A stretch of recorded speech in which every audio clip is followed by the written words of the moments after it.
Hola a todos, estáis escuchando la serie de podcasts de Medea. Medea, Medical Education Academy, es un proveedor global de educación médica dedicado a diseñar, impartir y evaluar programas de educación médica en todo el mundo.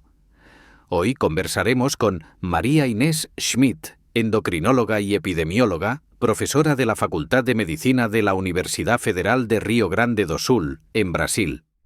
Al final del podcast, los oyentes deberían ser capaces de comprender las complicaciones cardiovasculares y renales a largo plazo de la prediabetes y la hiperglucemia intermedia y saber cómo prevenirlas, así como conocer las posibles aplicaciones de los nuevos tratamientos para la prediabetes o hiperglucemia intermedia con el fin de prevenir el desarrollo de la diabetes.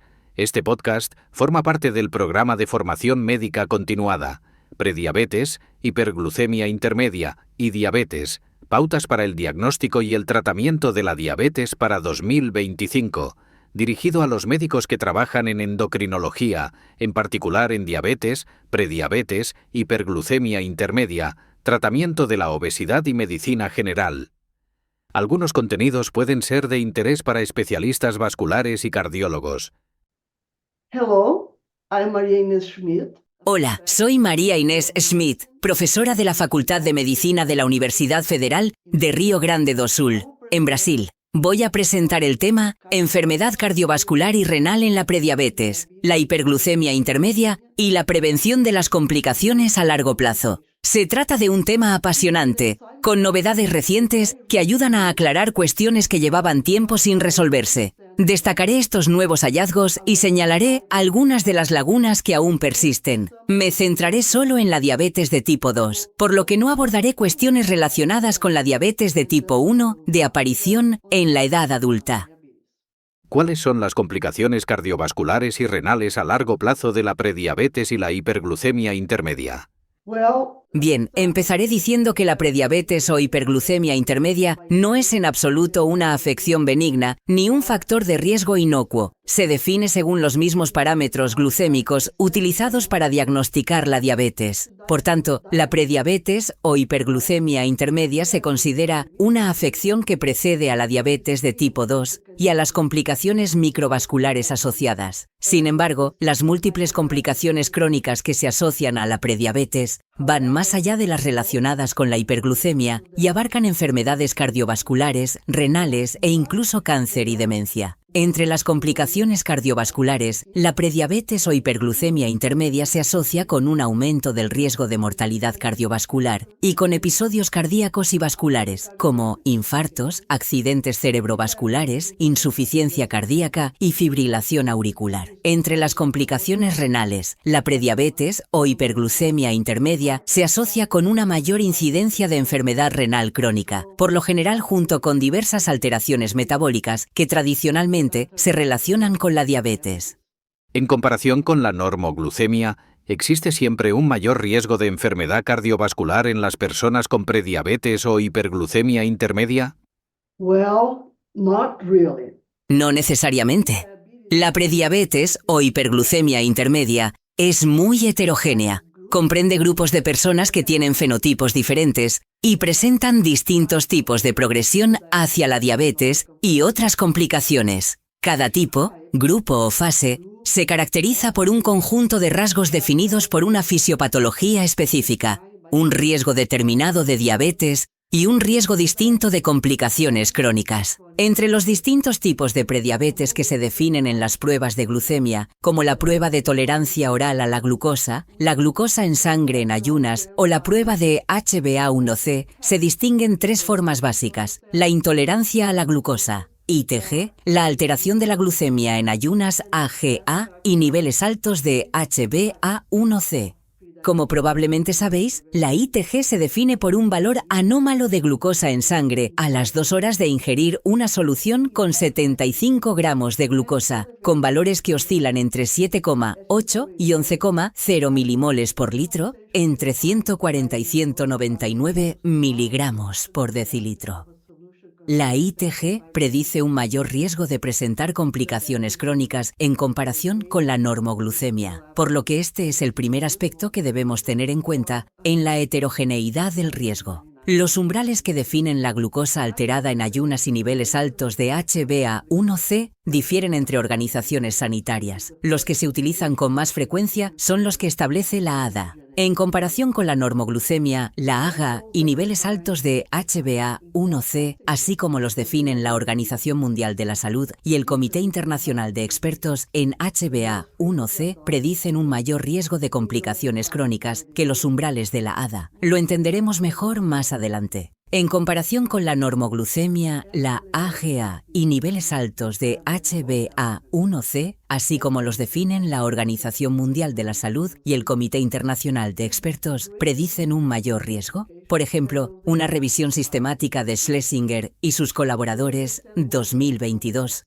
mostró riesgos relativos que oscilan entre 106 y 139 para diversos desenlaces, incluidas las enfermedades cardiovasculares y renales, generalmente mayores para la ITG en comparación con la HbA1c. Estos riesgos no son muy altos, como se puede ver, ya que se estiman a partir de grupos heterogéneos de personas, y los mayores efectos observados para la ITG pueden deberse a la detección de casos con disfunción de las células beta. El mayor efecto observado con los umbrales de la OMS se debe probablemente a los umbrales más estrictos que utilizan, lo que refleja un mayor riesgo. No obstante, la heterogeneidad de la prediabetes y la hiperglucemia intermedia va más allá de los parámetros glucémicos e incluye distintas fisiopatologías de la diabetes de tipo 2 y diferentes fenotipos metabólicos. Ahora bien, si la ITG suele ser el mejor tipo de marcador de prediabetes para predecir las complicaciones crónicas e incluso la diabetes, ¿por qué no se realiza con más frecuencia la prueba de tolerancia oral a la glucosa en la práctica clínica? Los estudios realizados en la última década han mostrado que el valor de la glucosa después de una hora de la prueba predice incluso mejor la diabetes y las complicaciones crónicas en comparación con el valor a las 2 horas.